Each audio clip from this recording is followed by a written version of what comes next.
بدي افهم شو هالتفاهه هاي؟ ماما لا تحكي معي، انا زعلت منك. ولك انت بنت عمرها 27 سنه انت. بس بدي افهم شو عم بصير معك. انا شو عم بيصير معي؟ مانك شايف بنتك مثل الاولاد الصغار؟ لسه كل ما بتجي خطابين بيقولوا لي بتعرف تطبخ، بقول لهم لا ما بتعرف تطبخ، بهربوا. انت اللي بتقولي لهم اني انا ما بعرف اطبخ، بس انا بعرف اطبخ. ماشي، شو رح تطبخي لنا اليوم ناكل؟ رز. رز؟ لك حاج تكذبي، انت بتعرفي تساوي رز؟ اليوم يساوي رز. لا شو؟ ماشي يا ماما، رح اثبت لكم اني انا بعرف اطبخ. شو بده الرز يعني؟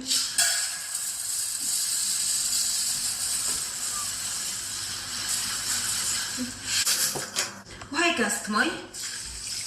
خلصت القصة. 10 دقايق وبتستوي. شو ما صار الرز؟ اكيد صار ماما، تعالوا نطلع عليها. تفضلي. حطوا لايك يا جماعة شو بدي. شو هاد؟ سبحان الله، طبختي فيها بركة.